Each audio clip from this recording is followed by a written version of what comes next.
Hello everyone and welcome to a new video. Today I am reading Berserk 13, which was up to the end of November, the latest Deluxe edition that was out. 14 has arrived now and I do have that as well, so obviously there will be more videos. Don't know what to do after that, but today I'm gonna read 13. I'm so excited. It was the latest one for the longest time. I think I got it for Christmas last year, so I've been slow getting through them, but I'm finally catching up and I'm terrified. Let's open it and start this baby. Obviously I can't even open it. But obviously terrified of everything that's coming, but also very excited. I can't even like get the fold even though I want to open it. There we go. Okay. Let's do it. Oh, it smells. They smell so leather. I don't know what to say. Here is the info note thing. Putting it down. And here is my beautifulness. Look at my child. There's more art in here. I don't know if I am allowed to show, but it's stunning. Wow. I don't know what you just saw, but wow. My children. Okay, 13. That covers 37, 38, and 39, which means of this time today, this will be the most I read of any manga ever, like the most volumes, which is insane to think about. Obviously, One Piece and stuff will be more eventually, but my first longest is Berserk. We start with 37. We are in Fantasia arc, Elf Island chapter, and we are on Merrow part 2. We were about to go in to defeat like the sea god thingy, and a lot of mermaid shows up to help Guts, I think, and that's where we're at. So now we will see what happens in there, and I will let you know very soon. What a goosebumps of a chapter. So we start out with Isma swimming around like underwater, and then she realizes she can breathe and she can talk, and she's like, oh my god, I'm a part of them. And then another Merrow comes over to her and is like, we fight with singing. And then we switch over to Guts, who is like struggling a lot. He's like falling apart. He can't do anything because he can't hear or sense anything because he's like overwhelmed by like pulse coming from the sea god, sea monster. So he's just lying there, and then suddenly he can hear singing, and then there's this beautiful shot of all the Merrows like singing for him, and like I guess I was gonna say over singing over the pulse, and it was really beautiful. Now Guts can defeat this thing. So we have next chapter, Siren, very fitting. Dum. First of all, Guts manages to get up, and then Sheriff has to lead him where he needs to go because he can't see anything. And then he stabs the sea god, and they say the sea god is dead, and they're like, oh! And then we see like this huge creature out in the water where Sheriff and the others fall into the water. All the mermaids are shocked too. And then also they could hear the singing earlier, and I'm like, oh, cool. Sheriff is suddenly back in her body, and then she's like, Guts is... And then the chapter ended, Guts is what? Dead? Or stuck in the sea god that is dying? Which I will be fine. And the next chapter is called Surfacing. So I assume that's Guts coming to the surface. Okay. So we first of all have them saying that the other creatures will come and eat on the sea god now that he's dead.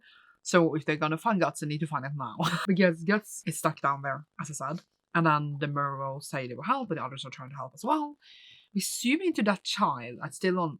Did the child have a name? I don't know. The child that's with Casca. That is really weird and sus. And then we see Guts like saying he can't see anything, and that he's just like floating in the water. He's like stressed. Like it's just darkness around him basically. And then we see this little creature pointing the direction he needs to go. And that happened another time when he was like in the armor about to attack Casca and the others. And I also thought that was Puck because he looks like a little fairy. Is that the child? Is that the child leading him, helping him? Is that Casca and Guts' child? I don't know, but are they the same being? Or is it something completely different? Because I just suddenly realized that maybe that was what they were hinting at all along and I didn't realize until now. I don't know. But yeah, the little weird child, is that the fairy-like thing helping Guts when he's in the Berserker? I don't know. But he managed to get to the light, and the Merrows help him to the surface, and everyone is happy. And then we zoom into the child again. Look at this child. And this is not a happy child. So then it cannot be that little creature, right? This is a child that don't want Guts back. from the face. So I don't understand. This is just thoughts. But either way, next chapter, Shooting Star. Okay, so this was like a chill reflection chapter. We have the first healing guts. He's pretty banged up. Fenise says that she can feel like the healing stuff that Shireka's done. So she's becoming a well-equipped witch, and I love it. I hope that doesn't mean that something will happen to Shireka later. Casca wakes up and is in panic because the boy is gone again. And Shireka like reflect that she hasn't like felt any malice of him, or like that he's like a gross creature, but that there's something about him. She says that she suspects he might like possible that the boy is no mere emissary, but rather a manifestation of the king Hanafubuku himself, and that like might be something to do with the Elf King, which is not. I never assumed. I thought it was Casca, I guess, his child, but okay. Either way, or Griffin's child, who actually knows. But then he's just lying in bad guts and thinking about like that he's losing stuff every time he used the Berserk armor, and that when his journey over, he won't use it as much anymore, and that there's no guarantee, even if Casca gets her memory back, if she will be as he thinks she is, like that he wants her to be, that she used to be. And then he sees some branches on the moon, and he's like, what? And then we zoom into the moon, and then the little child is like standing there, and then we see him like flow away on the branches on the moon.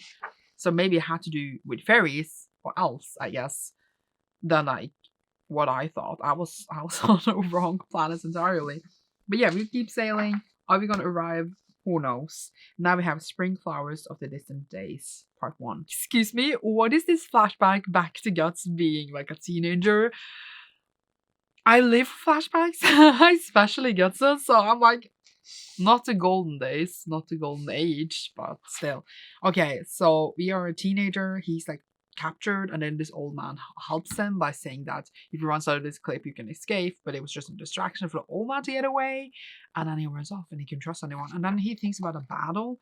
I don't know, is he fighting that old man in the battle? He's with Gambio, I think. Ew. And then he's just like a lesson, like you can never trust anyone out here. And then now he's in the cell, like that is after I think he was brought to the cell by being tricked by the old man, and he eats a rat because he needs to survive.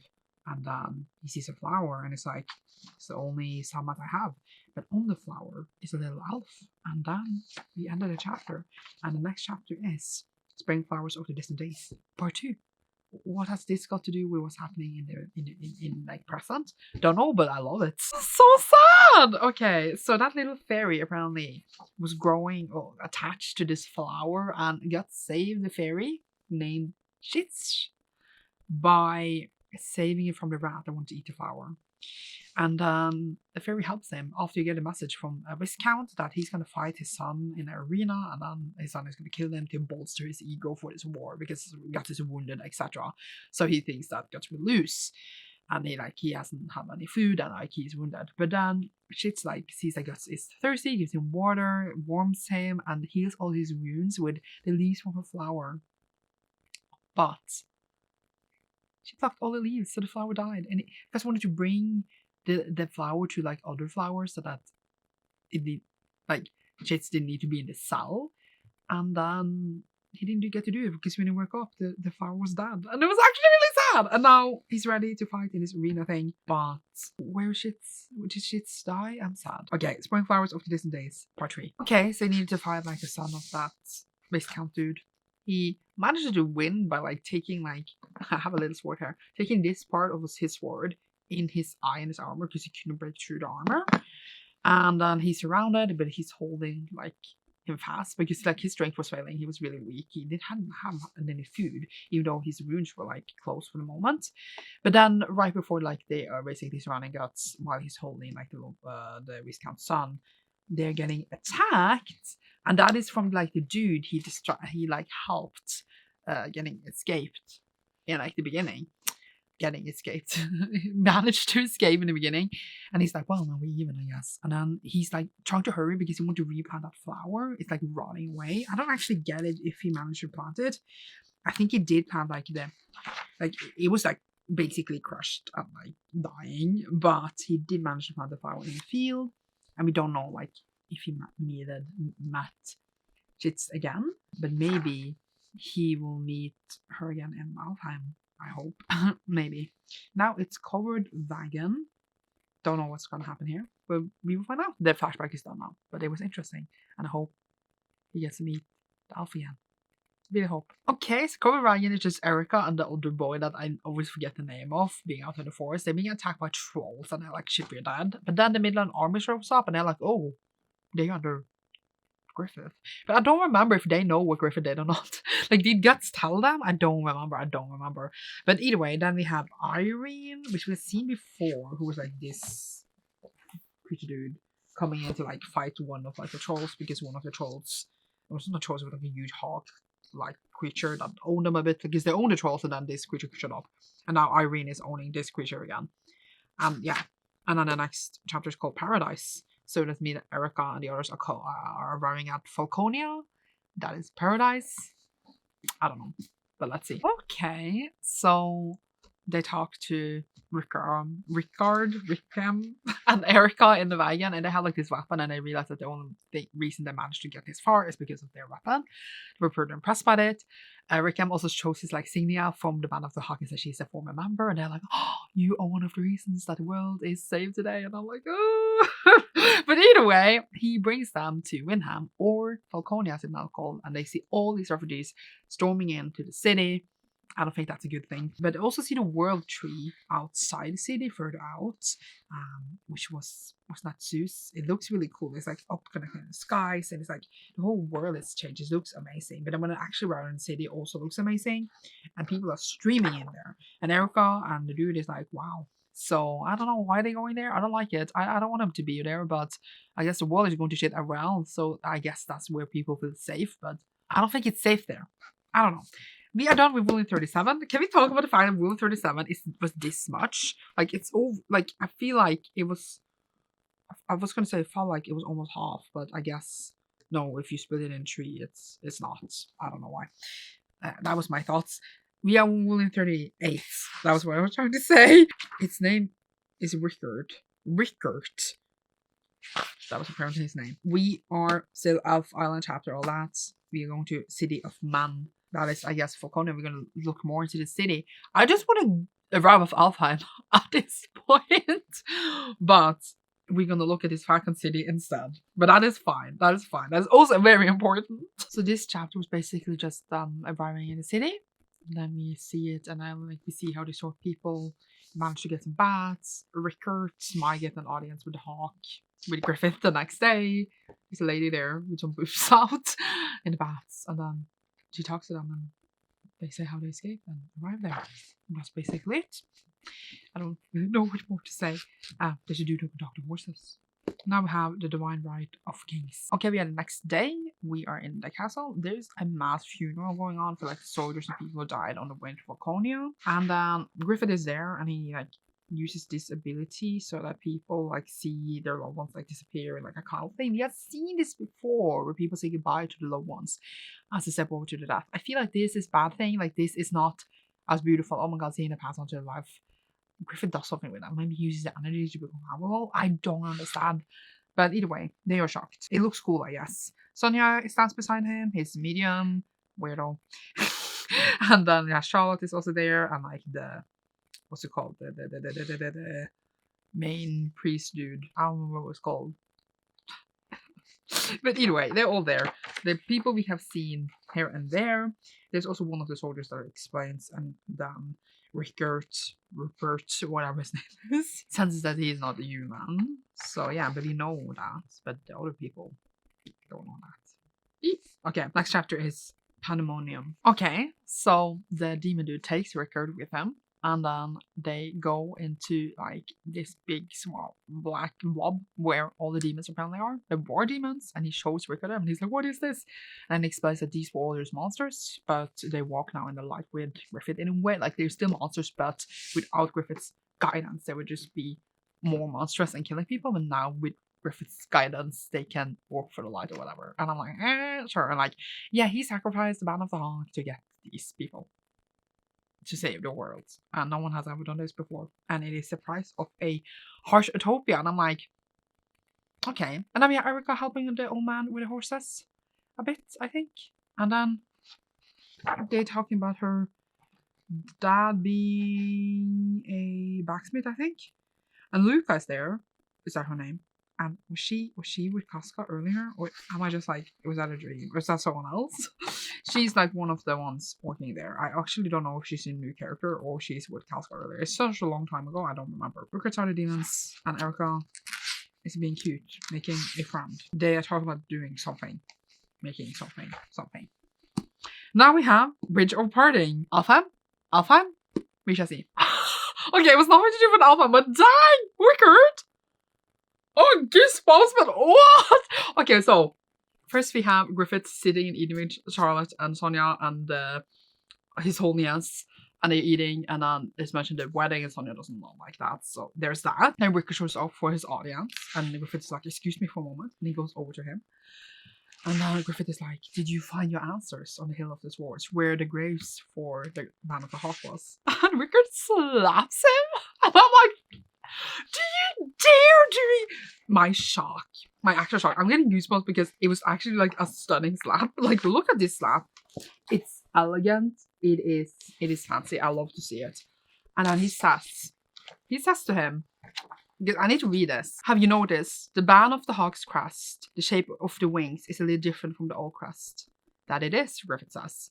I'm Rickard, member of the band of the hawk, led by Griffith the White Hawk. My leader is in the Hawk of Light.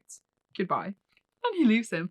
Who's his leader then? Guts? Or like, does he mean that he is not a Hawk of Light because he's Griffith? Like, is not a Hawk of Light because he's Hawk of Darkness? Like, dang. He's like tricking the whole world. I don't understand how this is going to work. I don't understand. Anyway, next chapter is called Twilight Assassin, so I'm going to try to kill him. Poor Rickard. Rickard comes back to Erica and the others, and like that's like this water. I don't know what it's called. I was going to say water snake is the one word. Water hose. And then they're like, oh, you get a job really fast. But he says he has to leave because he slapped Griffith. They're all like, why? And then he's like, I can't say. And then they're like debating, like, well, if you're going to leave, you're just going to go around in a while. Are you going to bring this girl with you, aka Erica? And she's like, I'll come with. He's my family. And he goes around the city reflecting upon like his life. And then he's almost assassinated by this demon thing. But then one of the Bakaraka, isn't it, comes and saves him. The dude that we've seen like 14 billion times. I literally still don't remember his name. Does he have a name? This dude here. That dude here. And he says him, he says like, you almost assassinated, that means you know some secrets. So we shall see if they become allies. We shall see. Next chapter is Royal Captial in the Moonlight. Luca was the Luca that was with Casca. I knew I'd seen him before.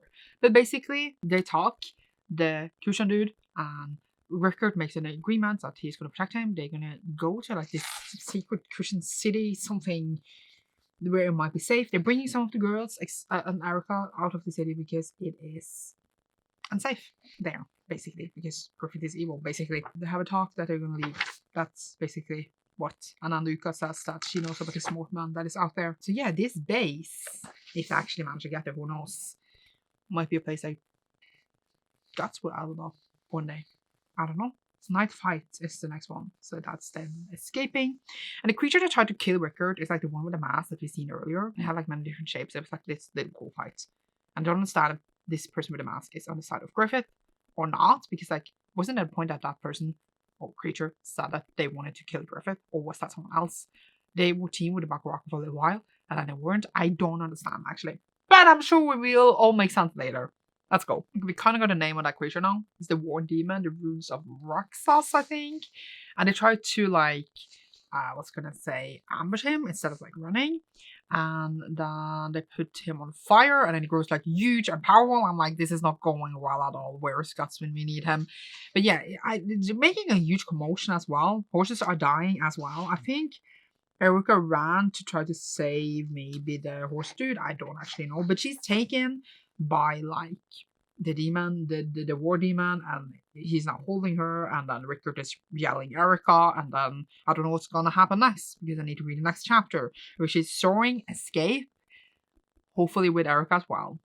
Okay, so Erica's being harmed, hurt, and then the old dude with the horses comes forward and tells us he was General Daiba, who was one of like the left-hand man to Zeus, and then he saves her, and then he's using his powers to like fight the war demon, and then like they have like these winged creatures that jump on and they fly away, and we see Griffith look at them fly away. Erica's with them, obviously, Rickard, some of the other girls that Luca took care of. they just went with them, no hesitation. I would be like, are you sure? And why didn't the others go with them? I have no idea. But they're leaving, and yeah, now they're like teaming up with the Q-Chan, at least some of them. Interesting. It's a cool creature kind of fight as well. Now we're going to the next chapter, which is Landfall. And it seems like they are soon home to Elfhelm. After 400 million years, are we there? Oh my god, maybe. Maybe. I don't actually believe. We shall see. Volume 38 is already done. They arrive at the island. Puck says, here is my homeland. And he tries to tell like a silly little story of how he, like, I was gonna say, was separated from his homeland in the first place. Then they enter. They are told by one of the Merrows that time goes differently there. So if they stay there for long, then they will be cut off from the outside world, because when they come out, I was gonna say, I don't know what's gonna be left. That was like a horror scenario going into like a secret door. You come out and it's past like 20 years, or even with like 60 years, and everyone you know is dead or old and dying. And then you're like, shit, that would be terrible. Either way, if they stay there too long, Griffith can do shit. I have a feeling they would go out, and then Erica and Rickard will be like grown-ups or something. I have no idea. They go through this field with like small statues. They need to go in a certain direction to get out. Puck leads them. Then they go into another field with kind of flowers that have like scarecrows that attack them. And then I was gonna say, fight the scarecrows maybe. We are volume 39. It's the same arc, chapter, everything. And now we are Flame Puppet. Okay, so they defeat the Pumpkin Man. And then this other thing shows up called the Wicker Man, which is like a thing on fire. And this witch shows up on a broomstick. I was so confused on where she came from. I don't know her name. I think they call her Morda. I don't know, because Rick said like this is legal, like you shouldn't summon this. What is this witch doing on this elf island? Are we the right place? No idea, but I guess like she's there to protect it so people can't just walk in and like go to the Alps. I don't know. But Guts took like a huge bomb explosion thing on the Wicker Man, and it got destroyed. Yay! Now is Village of the Witches. The witches? Where are the elves? Maybe they were there with the elves. I don't know. So they arrived at the island of Mages, which apparently is also where the elves live. I didn't know that the mages lived there. I only thought maybe they said so a long time ago. They live in this huge tree. They see the different rooms, and everyone is like, oh my god, really cool, impressive. That first witch that was there, I think her name is Morda. She hates it. She's like, this is boring, hate it. Can't imagine her maybe joining Griffith's side. I don't know. I just assume everyone is evil at this point. Isidore is being gross, so they would just like chain him for a bit. But it's very like peaceful and nice. We just see like an overview of the place. It's very pretty. They live in the huts in the trees, kind of.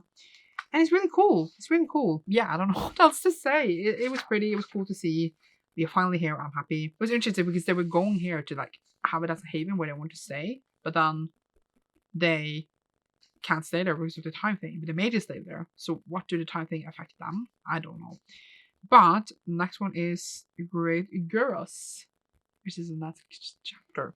Which I think was a leader who had gotten a message from like Flora that they will be coming before she died. They enter the hall and Guts is impatient. He wants to meet the king now, but they're like, let's eat, let's chill, and he's like, fine. And then they talk about the world and how the world tree that appeared has changed the world for mages, and it connects the world and it goes into the patterns, and it's like complicated stuff that I don't really need to explain here. If you read it, you know what I'm talking about. If you don't, then I don't think you would understand it anyway. But basically they found out kind of that Guts was involved with Griffith because obviously they didn't know this, and they talk about how he has created like this empire that is like his goal. He will have his own kingdom, and they say to establish the only kingdom in the world, he changed the world itself to that's utterly absurd, and he means to achieve his ends. Like he literally destroyed the whole world so he could have his kingdom, and that's the only safe space. Toxic. And then Guts says, not quite for him, it's more like an end to its means. Getting his kingdom, that's just one step along his way. He will continue soaring higher and higher. That's Griffith, the hawk. So yeah, basically a little talk about the tree about Griffith. Now, next chapter is called Elfhelm. Elfhelm? I have been calling it Elfhelm this whole time. I don't even know what I'm saying, but that's what it's called in another book series. So that's why I keep saying it. Let's see. I am hyped. Okay. So they're entering Elfhelm, and there's like lots of small elfin creatures. Very curious about them. Go over to them, but like you see like abundance of species, etc. talking to them. They enter the throne room. It's beautiful. There's one dude from the ship that talked to Puck that wanted to overthrow the kingdom or something a long time ago. It was like one combo. He like tried to talk about it now. They overhear them. Or like Puck says, the Elfhelm has survived! And then they kind of arrest Puck and the dude from the ship. I forgot that the crew was still there, kind of. And then this beautiful elf, I want to say queen, king, shows up like, look at this! Absolutely stunning. And then they're like, hi, welcome to Elfhelm, travelers. Sounds like a game. So, now we have the Flower Storm Monarch. How's this gonna go? We have very few chapters left. Scared. Okay, so first, the ruler, the Flower Storm Monarch, rules that Buck and the other dude from the ship gets like 100 mental health with the brownies or something that day, because they were just like, we want to rule, but we don't want to rule. It was like a kind of humoristic moment. And then the Monarch was like, do you want to heal the raven-haired woman? And they're like, yeah. And then will go into the dream of corridors, most likely be healed there. Bernice and Shreka is invited with, but Guts not. The Monarch sensed fear from Casca towards Guts, so it would hinder her journey. And I go into the dreams. We go into like some weird dreams from Bernice and Shreka. This was a kind of humoristic, funny, very like different kind of style drawings. And then we enter Casca, and the thing we see is the eclipse. Like, my eclipse. So yeah, I'm gonna cry, I think. No. Okay, Dimly Lit Wasteland is the next one.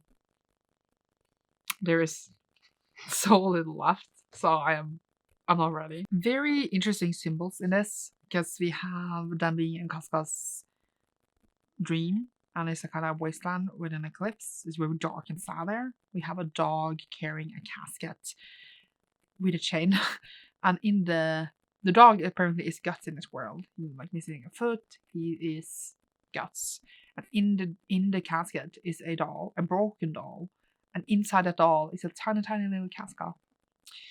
And they are walking together towards somewhere, and it's like Guts is kind of like a dog protecting Casca, but he's protecting like a shell of her, a doll that is broken. But inside there's still Casca left. But it was sad to see and really symbolic, and yeah, I don't know. Next chapter is the Corridor of Dreams. So let's see what it holds. So we switch over to Guts a bit, talking with Sir Pico and like the captain dude, and he says thank you to them for helping and seeing that he needed people around him to help and support him instead of being alone after the eclipse. And then also Sir Pico thanks Guts that he made Bernice brave and wanting, and I was gonna say a fighter, together. They just thanked each other. It was a really sweet moment. Then we switch over to the dream again. They go into a memory of Casca's of Guts, and then a part of the doll is restored, so they need to go around collecting memories to restore the doll. And these birds attack them to stop it, but Shreka summons like these things, magical things, to protect them. And then I think they're going to continue the journey. So we have, I think this is the last chapter, Fragments of Memory. Next chapter. Can't believe that was the last chapter! We are collecting memories, all the good days of the Golden Age. We see Griffith, and we see Guts. Amongst them, Guts making love to Casca, and the others are like, they get the whole story, because obviously he hasn't told them anything. And now that we're nearing the eclipse, the doll is soon complete, and then the chapter ends. I get very emotional seeing all that. I know I just read it, but it feels like it wasn't just now. I feel like when I want to sit and just read through like all of Berserk again, just not while filming, but at the same time, like, can my heart manage that? It's so weird when I think about the grand journey we've been on. It's like, I feel like nothing has happened. Not like that. I feel like a lot of things has happened, but like, I feel like when you think of the whole story, like, so much has happened that I feel like years and years has passed. And I'm like thinking that people are reading this is like, what, 1989? We in 2024 soon. We are now, actually, when you're watching this. And it's like, the fact that people reading it for so many years, how do people, I don't know. But either way, I have 14 now, but that only has 2 volumes. And then I know the chapters are going, but I'm like, how do I read? I don't know. But it was, yeah. I guess I don't get my answers until the next one. I'm like, I don't know. It's so good. I don't know what to say. Like, it's so good. And right now I'm getting goosebumps. I'm feeling so many emotions. You care so much about these people. And it was a beautiful, beautiful chapter and a beautiful, beautiful volume. I can't believe you finally heard it all. It's been so long, but it's been really fun to see. It's just been so many highs. I'm not highs. More like lows, but I feel like highs. And yeah, that was volume 13. Very happy I read it, but I'm feeling like so like every time we go back to the Eclipse and Golden Age channels, I don't want to think about it, you know? But here we are, and that was the end. I want to thank you so much for watching this video. I hope you enjoyed my journey to come to your close in a way. I'm not ready. But yeah, leave a dollar emoji down below if you enjoyed this. You should see me soon in a video. Thank you so much for watching. And goodbye!